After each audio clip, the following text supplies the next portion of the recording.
Let the meltdown begin. MMA Meltdown on the Fight Network. I am Gabriel Morency. Let's do this thing, triple threat style. We're going to send it to New Mexico, Camp Jackson style, as Vallie-Flagg will join us off the heels of one of the fights of the year against Gomi. He was rewarded for his efforts with a $50,000 bonus. We'll talk about all that and more with Vallie-Flagg. John Ramdeen will join me in studio. We'll cover all the hot topics of the week in the world of mixed martial arts, and we'll crunch some numbers as it is UFC Fight Week. UFC on Fox at that. Matt Brown, Erik Silva. We crunch the numbers with the best odds maker in the business. All that and plus our videos of the week.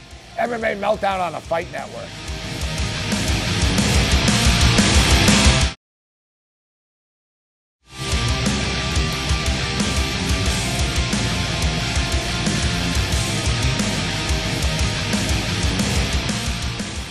MMA Meltdown on the Fight Network continues. We welcome in a friend of the program, a dude who's been on the show with us in the past and is coming off an all-out freaking war that he was rewarded with a Fight of the Night bonus with after the fact. Unfortunately, on the wrong end of the decision, but when it's all said and done, I think the respect factor couldn't be higher for Vallie-Flagg, who steps up and joins us right now. Isaac, it's always a pleasure, brother. How you doing?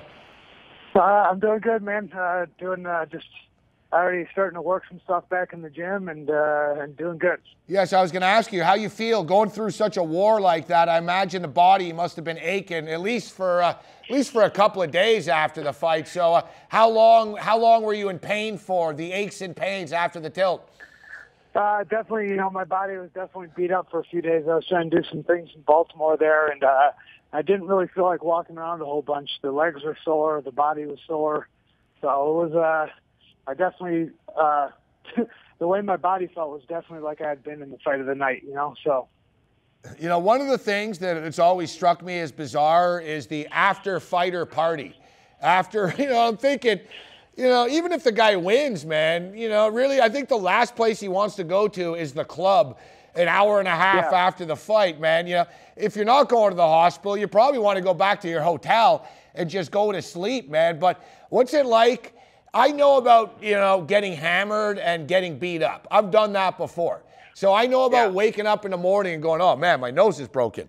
And kind of like, holy crap. But what's it like as a fighter when you wake up the next day after a war like that? How quickly do you remember, holy crap, man, that was bad last night? Oh, you wake up, right away. I'm usually, my big thing is when I fought Jay-Z Cavalcante, my legs were so sore that the sheets the next morning rubbing against the leg woke me up about 5 in the morning. So there's little subtle reminders like your pillow hitting your face on the broken orbital that reminded me I'd been in a fight the night before. That's unbelievable, man. So the sheets on your legs, you're like, oh, what's that? And then you wake up, huh? Yeah, and you're like, oh, it's just sheets on my legs. They're just really sore. So we've got the picture of you and Gomi after the fact. What's it like? Is there a sort of bond after you go through a fight like that with someone? The respect factor's high, I guess, between the two of you. Yeah, I always respected Gomi anyway, but then I think, after the fight, he had actually made some comments about respecting me and being friends with me after going through that. And I think that was definitely there, for sure. I told everyone that I've talked to, I really love that fight, and I really respect Gomi as a person to fight a little bit more after going through that with him.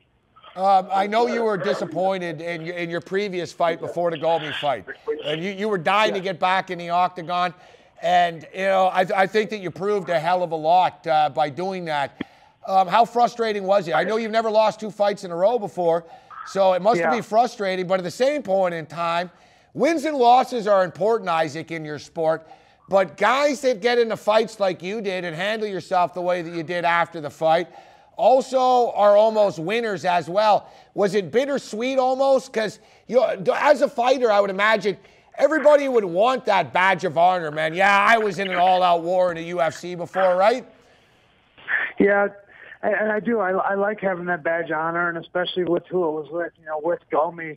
With a legend in the sport, at the same time, losing for me stings, man. I hate losing. I hate it more than anything. So losing 2 fights in a row, really, it was it's something that hurts bad, you know, and it's, you know, nothing short of like, you know, I've been pretty open about my dad having cancer. You know, like short of my dad having cancer, this is one of the worst things that's happened to me is losing 2 in a row.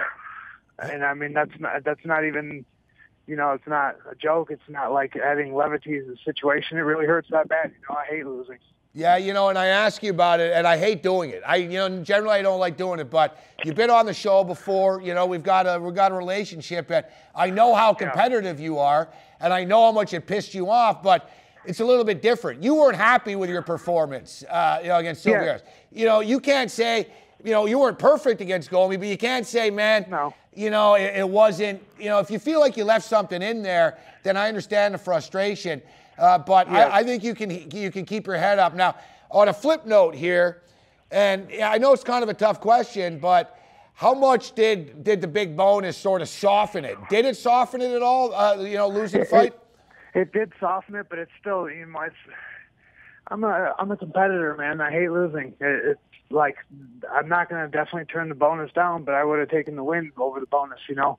And honestly, the other thing is, it's frustrating because I really did feel like I did enough to beat Gomi in the fight, and so getting the decision was sad anyway, you know. But I mean, it is what it is, you know. So the bonus is nice and it helps me out with some things financially, but I still would have rather had the win, you know. You know, it's funny. Sam Stout has been on this show numerous times over the years, and Sam used to be that bonus of the night guy, and you know, he actually told me once that, you know, he said winning's cool, but you know, I made $350,000 in the last, whatever, 3 years with these bonuses. And it's funny because recently he says, I don't care about the bonuses, I just want to get the win. You know, but you know, the money's got to help you at least just with your overall mentality and pressing forward. Yeah, it does for sure. But you know, a win is still a win, you know. So how long till you get back right now, man? I know you're the type of guy that would fight once a month if they let you, right? Yeah, if you know, I'm on a medical suspension that I have a fractured orbital. It's nothing like super serious, but I have a fractured orbital, so I'm out for a few weeks till that heals. And then, like I said, you know, I've already started doing some footwork drills in the gym and stuff that I'm allowed to do.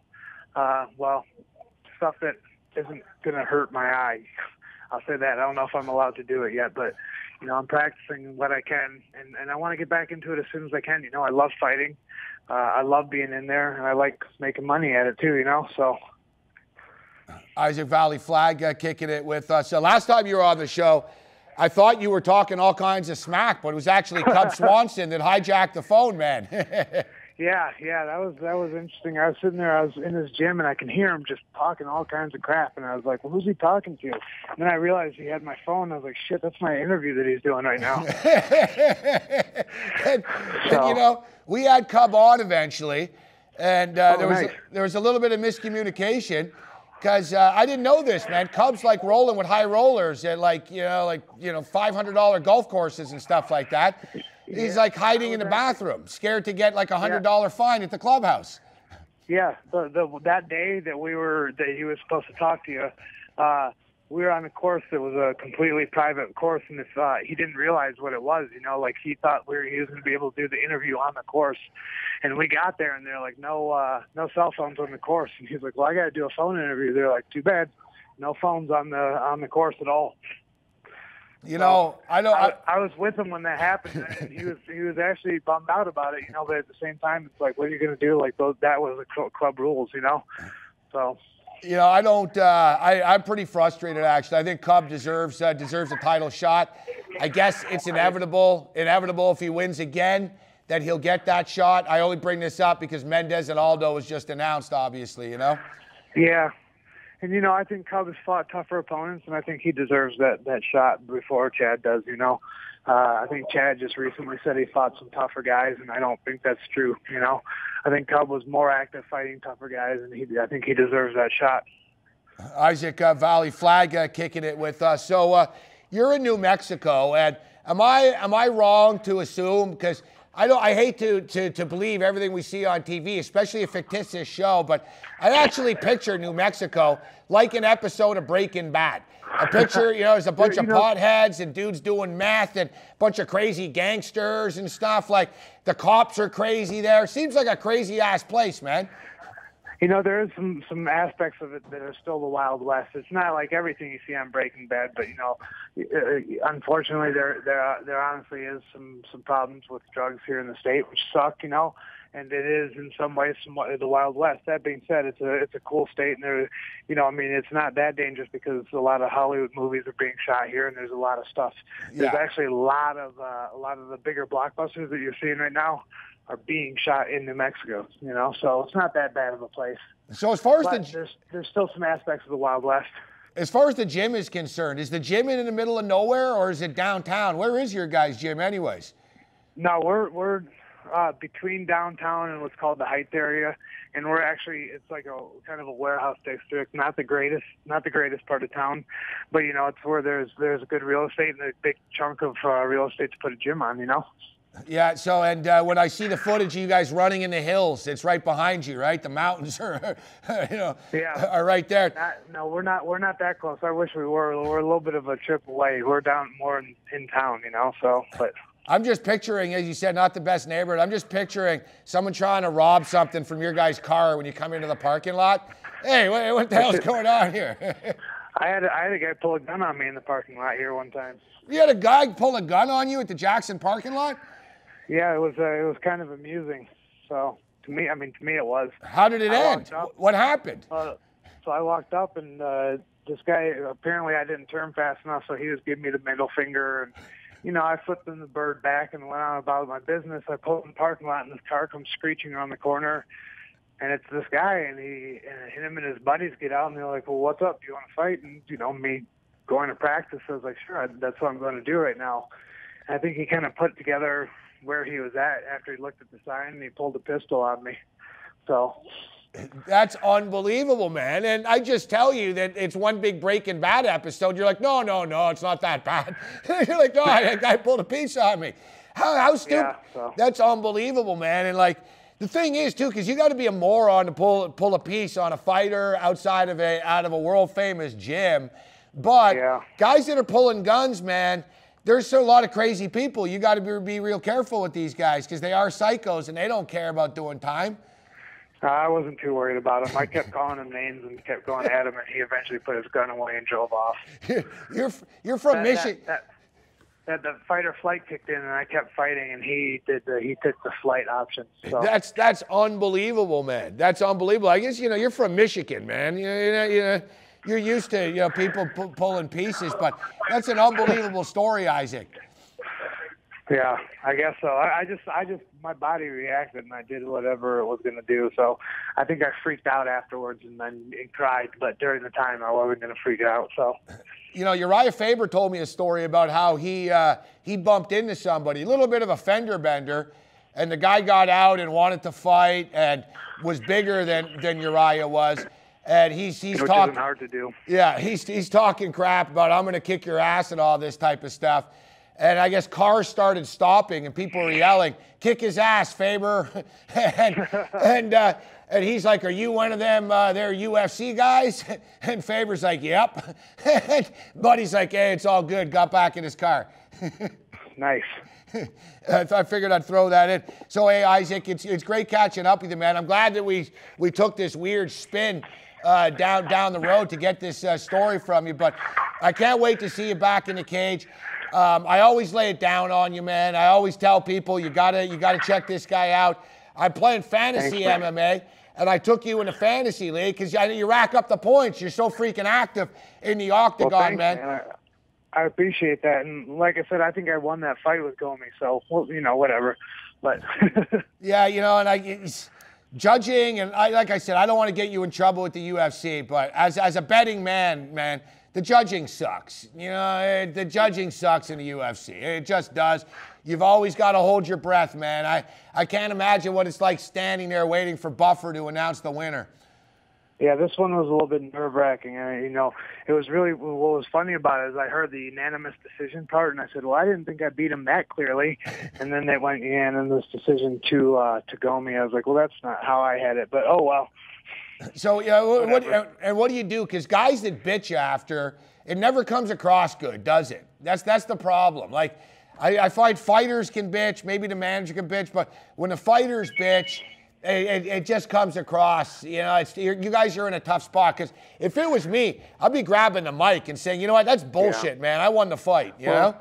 Again, you heard me say it twice, but I'm not going to complain about it. And again, when we're in there, it's like me and Gomi both put it on the line, and we both fought our hearts out, and I'm not going to, I'll say it a couple times, but, I'm not going to complain. I'm not going to piss and moan about it. It happened.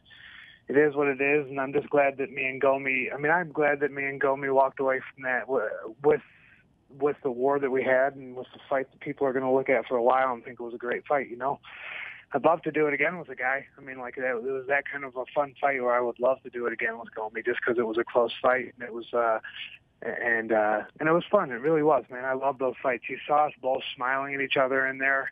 And talking afterwards and stuff, and I love that stuff. It's funny. I asked, I've talked to fighters before, and I said, is it fun being in a brawl like that? And they said no. It's funny. You got that twisted stuff. You like that stuff. I mean, you like the blood. You like getting hit. Yeah, I liked it. I liked it a lot. I wish I wouldn't have had the orbital problem, because I wanted to get right back into training. But I like those fights, man. I really do. When did it happen in the fight? Did you feel it at the time, or was it all adrenaline? I honestly don't even remember. That's what I was arguing about, going to the hospital afterwards, because when I broke my hand in a fight before, and I felt that, This time, I thought my eye was just swollen shut, and so I kept arguing. I was like, I don't want to go to the hospital. It didn't feel like it broke, like I didn't feel anything. And even in the hospital, I was arguing, telling them that I didn't break anything and blah, blah, blah. And then the nurse was like, no, dummy, it's broken. I was like, oh. I don't remember. I remember my eyes swelling up a little bit, my vision getting weird, but I honestly don't remember the punch that broke it because I didn't feel it, So what do you got to do now? You got to sleep, like you said, to face on a pillow. You got to sleep on the other side, sleep head up, I guess, right? No, well, just that night I slept on it and it hurt like hell.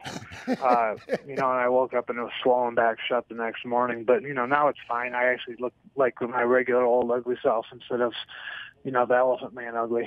Man, you guys earn every freaking cent that you make, man, being an MMA fighter, and all the respect and credit to you. Hey, before we let you go, Isaac, any sponsors or anybody you want to give a shout out to?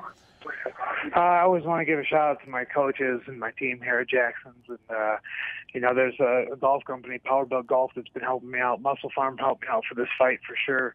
And most of all, just my coaches and my team at Jackson's. Those guys without them, I wouldn't be where I'm at. So. Hey, Isaac, it's always great catching up with you, man. I look forward to speaking with you again. Thanks, man. Talk to you soon, Gabe. There's Isaac Vallie-Flagg with his great stuff. And, we were talking fights, and somehow it just veered off into New Mexico because me and Isaac have talked about New Mexico in the past. And so I threw it out there about an episode of Breaking Bad. He's like, oh, yeah, one of these guys. Seriously, New Mexico's crazy, man. Nevada's crazy. New Mexico's crazy. Arizona's crazy. Anywhere in the desert. These guys are just all freaking nuts, man. All right, it is the Wild West. It's not a little like the Wild West. It is the Wild West. All right, we're kicking it East Coast style here on the program. John Ramdeen, Joey Odessa stepping up and in, as Mike Goldberg would say, coming up next.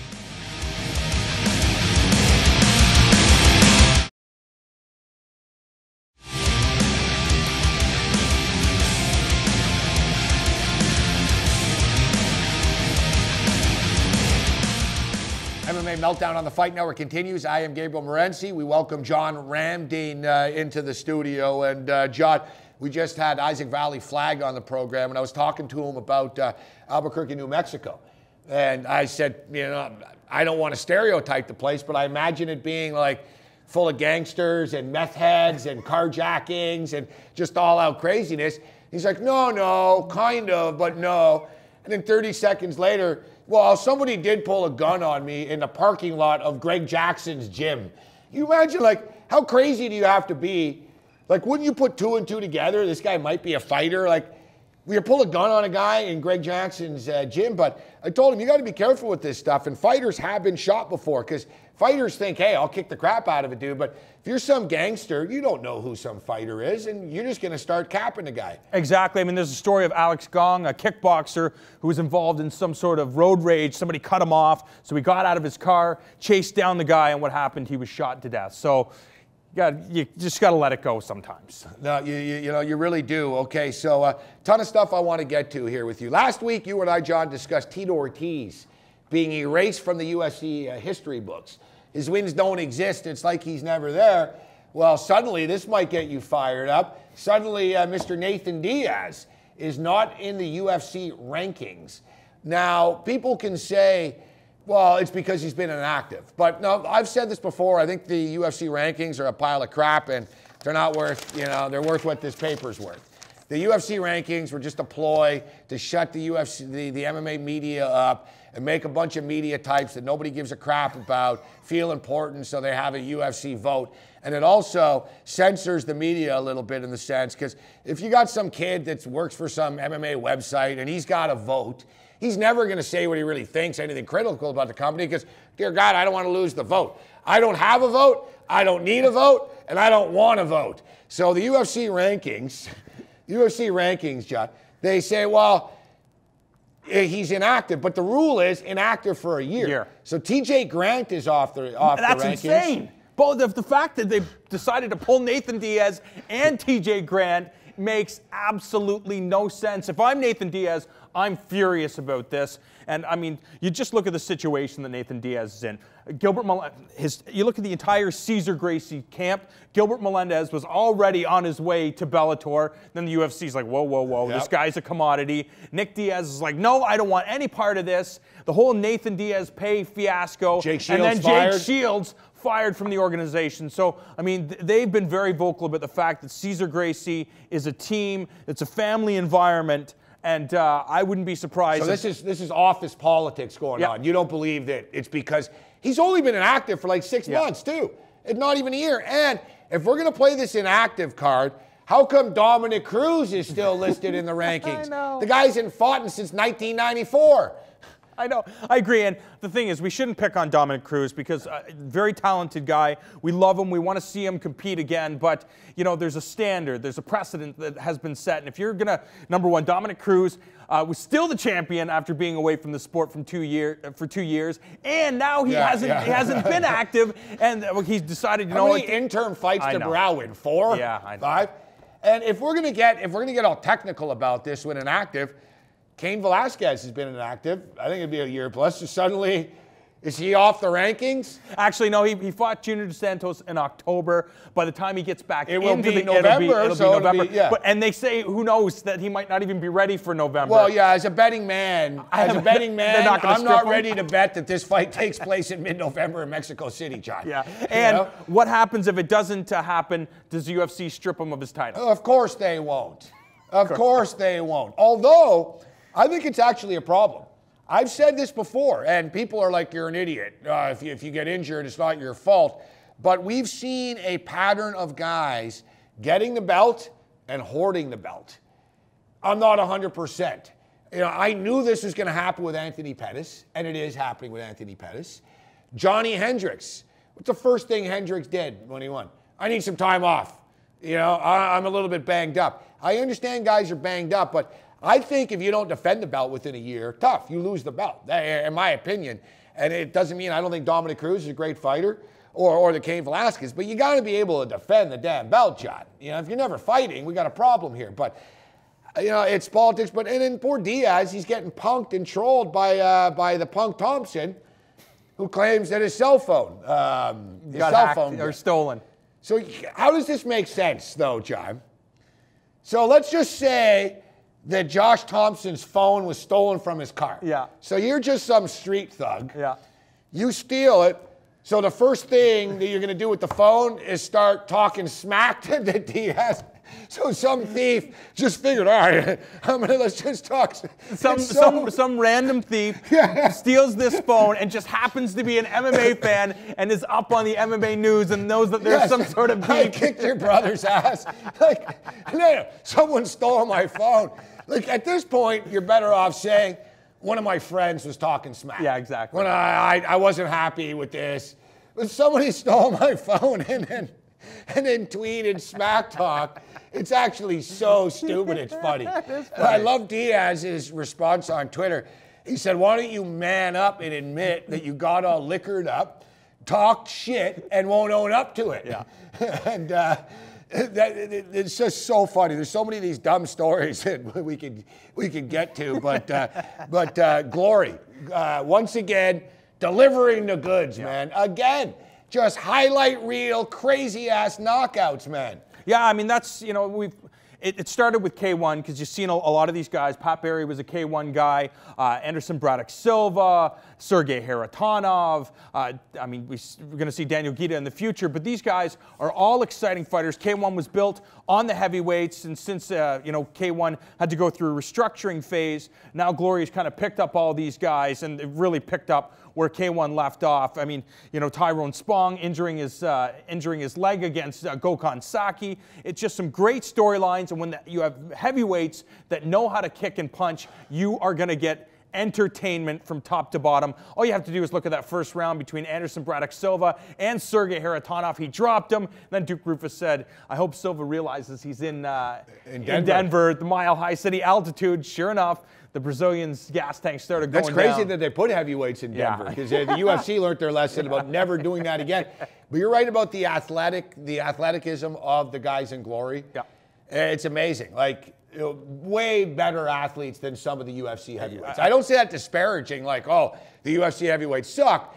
But to watch guys throw these spinning back kicks and roundhouses and the mixed martial arts aspect of it, and, you know, the kickboxing aspect of it, just athletically amazing. Oh, athletically amazing to see. Yeah, I have to agree with you. Especially, yeah, it's great to see the heavyweights and see what they're capable of. But when you move down and you look at the lower weight class guys, especially the 70-kilogram fighters, it's just so entertaining. You're getting to see guys that really fight for 3 hard rounds, always give you the highest level of fighting. It's just so exciting to watch, and, you know, hopefully Glory will be around for a long time, because the word is, it's costing them a lot of money to put on these shows. I hear they're losing a lot of money. Yeah. Unfortunately, the ratings and, you know, the sponsorship, the revenue, it's more of a European sport, yeah. right? I think Spike is also doing a crappy job of promoting the product. You know, obviously when we watch Bellator, they say, oh, coming up Glory.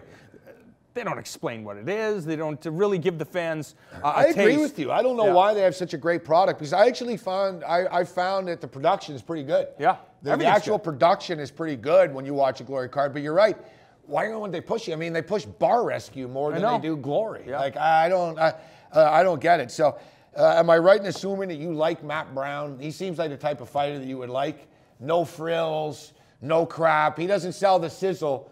He sells the steak, Matt Brown. Yeah, I wasn't sold on Matt Brown until recently, but right now on this crazy winning streak. 6 fights in a row. That's right, and it's not just the 6 fights. The fact is he has a win over Mike Swick, Jordan Meehan, who I believe is going to be maybe a future title messed contender. Up, Jordan Meehan.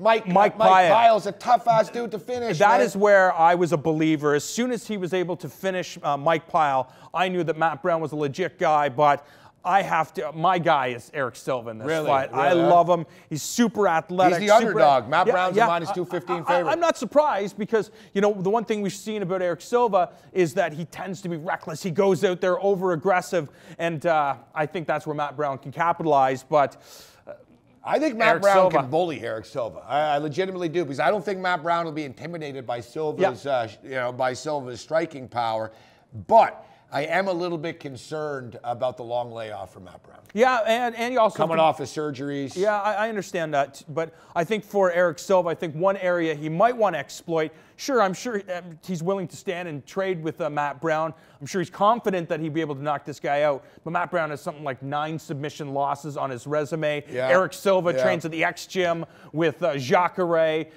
trains at Team Nogueira as well. So if you're going to exploit one area of Matt Brown's game, it should be on the canvas. I'm with you, and I will admit, I was right there, and I brought this up actually about a year ago. I remember when Matt Brown, about 2 years ago, whatever, he's fighting, and you know, he said, if I win this fight, I'm going to start to climb up the ladder to contention. And I always get a kick out of that. When every fighter out there, I remember literally thinking to myself, Matt Brown, you ain't never climbing no ladder and getting anywhere close to contention. You can win this fight, big deal. And, and Anik and these guys sell this all the time. Oh, the winner takes one step closer. And it's like, shut up, man. These guys ain't taking one step closer nowhere, all right?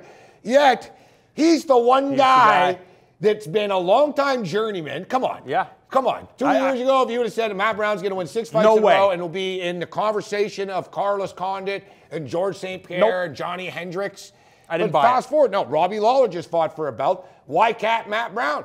The guy who's won 6 in a row, he's proven it. Like, it's amazing how he's proven all of his doubters wrong, which were about 99.9% of the fight community. Yeah, I have to agree with you. And now, if he goes out there and has a great performance against Erik Silva, especially if he can stop this guy, in round 1 or 2, he has to be a part of that title conversation. I mean, he already is right now because of the winning streak and the fact that he entertains people because, most of his fights, most of his victories are by stoppage. He comes to fight. He comes to fight. And it's a great story. You can go back and say, oh, I want to challenge George St. Pierre for the title. I believe I'm ready. Well, I guess he is ready. At 33 years of age, I think right now is Matt Brown's time.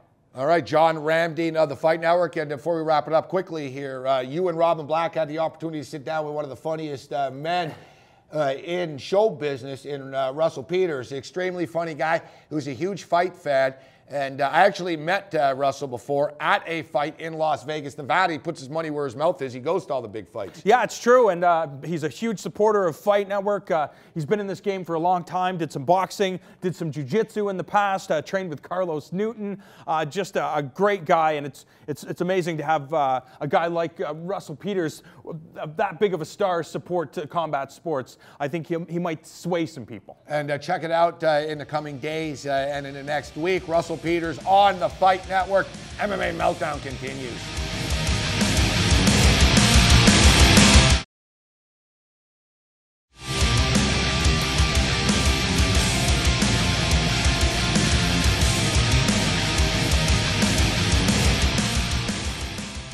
MMA Meltdown on the Fight Network continues. I am Gabriel Morency. Thanks to John Ramdine for stopping by the studio. Joey Odessa will join me from Costa Rica in a couple of moments' time. Let's dive into our videos of the week. Now, one of the craziest videos that we showed you was Khabib Nurmagomedov, well, let's just call him Khabib, of the UFC, wrestling a bear as a youngster.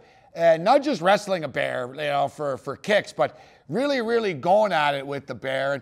And we showed this video before, but if you didn't see it, here it is.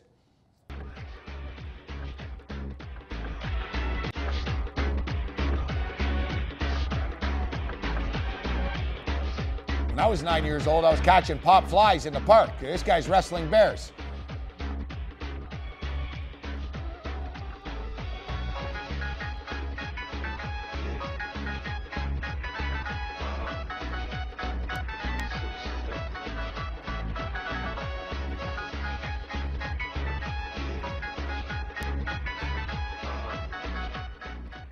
Well, I guess after all these years, little Khabib is big Khabib. He's looking for some revenge.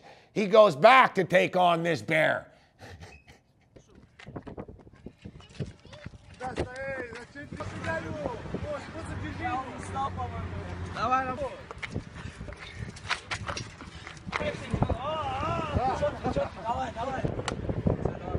And in all seriousness, it was a different bear, obviously. But Khabib and wrestling bears go hand in hand. But that's some crazy ass stuff, man. That being 9 years old, you got a bear mauling you. I know that they taped the bear's mouth shut, but nevertheless, I don't know. I know that some people bitch, and there are people who are bitching about this latest Khabib video that is animal cruelty.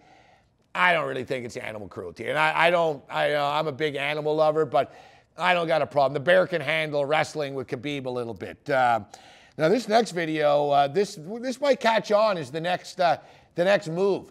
We heard Isaac Vallie-Flagg say somebody pulled a piece on him in the parking lot. So next time someone pulls a piece on you, just do what Keenan Cornelius did. What's somebody's playboy? Huh? Left out. Ever heard of Cain Velasquez? I'm on the street, baby. You wanna do it? What the f wrong with you, man? Yeah, that's not good. Bitch. I'm not really sure. What is that? Like, is that like the backwards worm? Remember the dude in the WWE had the worm? I'm not really even sure what the hell that is, but some dude starts sliding along the ground like that, I'd probably back up too. Or just kick him in the face. I'd probably just kick him in the face, actually. But he's Keenan Cornelius, after all. So we had Ramdeen in studio with us. We were just talking about some of this craziness from Glory. Check this stuff out, man. This is just awesome. That's a serious ass knockout right there. That's like that's the money shot right there.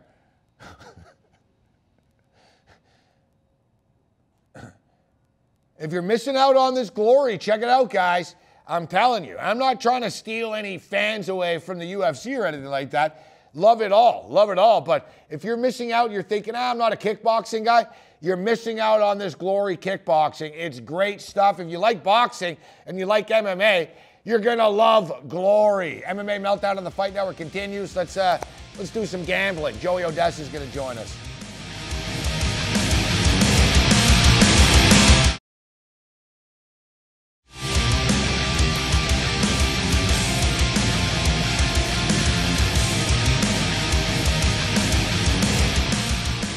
All right, MMA Meltdown on the Fight Network continues. It's time to send it to Costa Rica, the premier combat sport odds maker in the business. Joey Odessa joins us on a weekly basis, and he joins us tonight. What's up, Joey?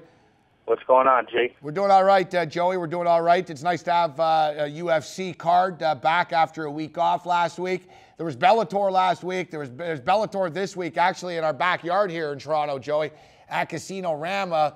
But last-second cancellations. Cards gone to hell. Cooper's off. Shumanev is off.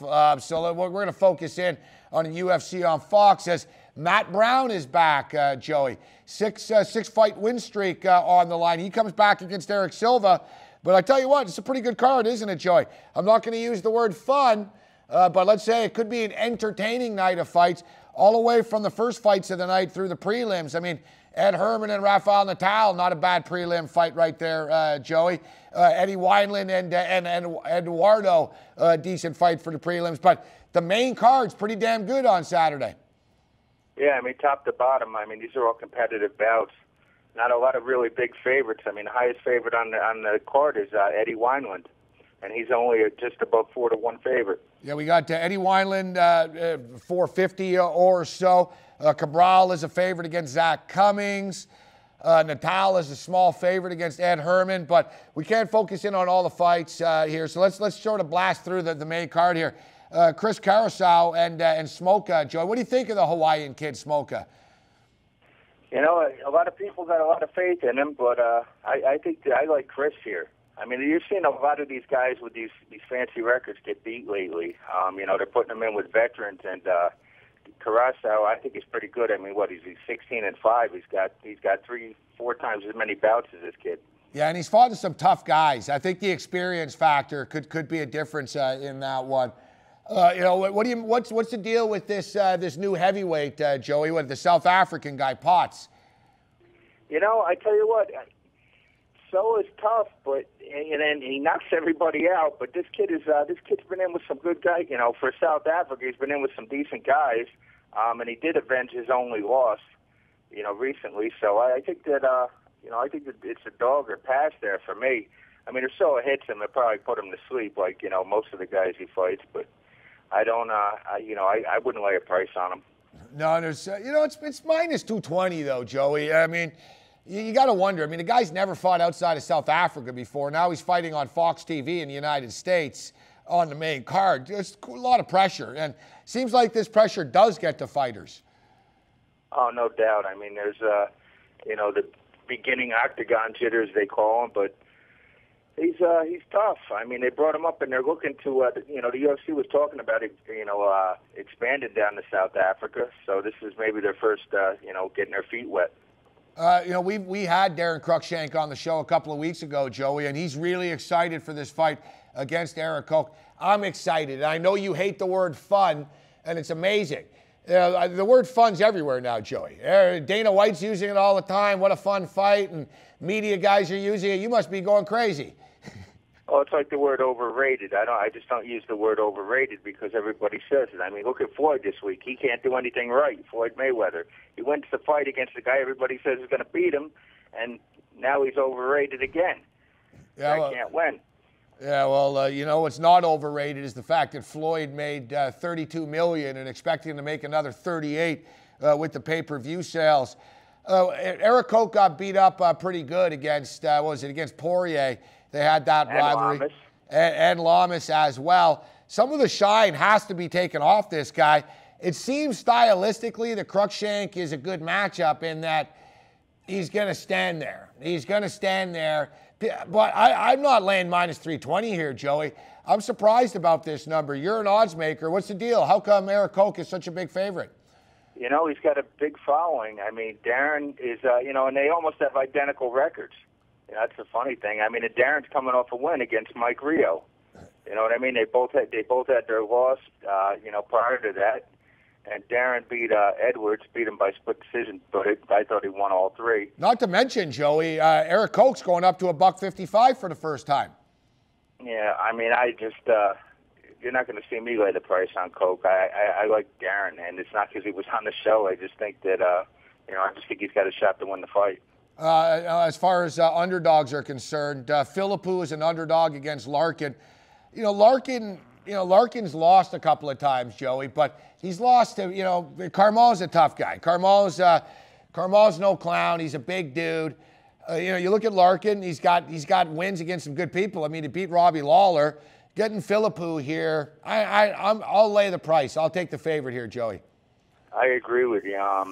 Larkin, he lost to Tavares, and then Tavares, if I'm not mistaken, lost recently, right?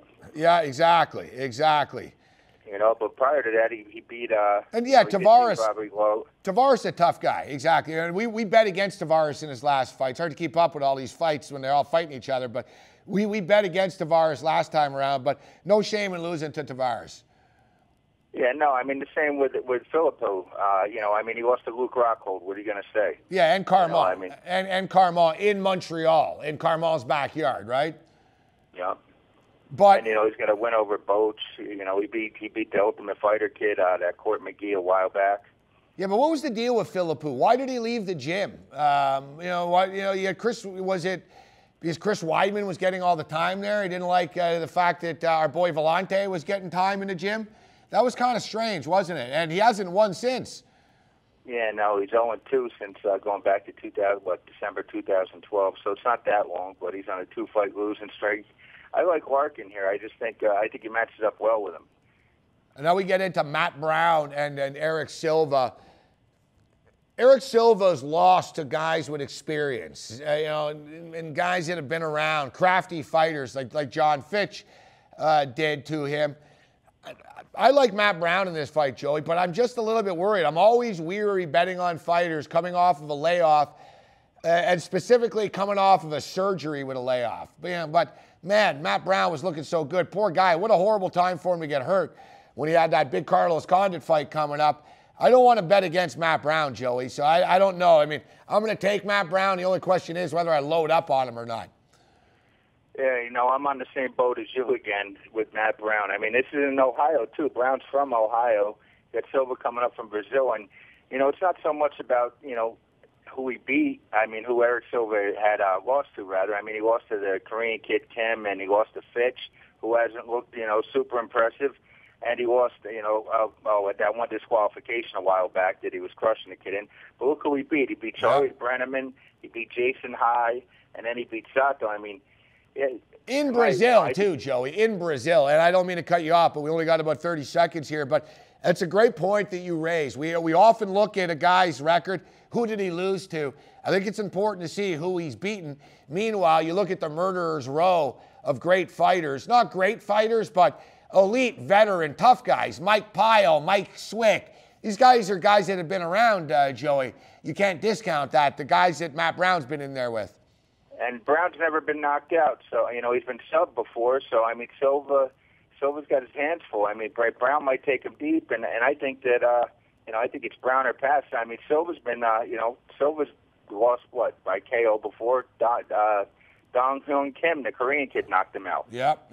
I like Matt Brown here, and we'll see as the week evolves. Don't forget to tune in to Joey Odessa with me on MMA Meltdown Radio every Tuesday night, Sirius XM channel 167, and the Fight Network's Corey Erdman talks boxing at 9 o'clock on Sirius XM channel 167. Joey, it's always a pleasure. We'll speak to you on the radio show.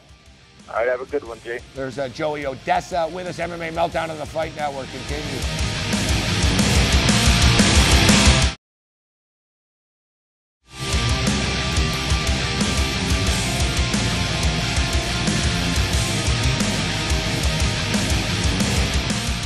Well, that wraps up another edition of MMA Meltdown. We appreciate everybody tuning in. Thanks to Isaac Vallie-Flagg for joining us. Always great having John Ramdeen in studio, and always great crunching the numbers with Joey Odessa. Job well done by everyone here at the Fight Network. We'll catch up with you guys next week. Other than that, you're on your own. Later.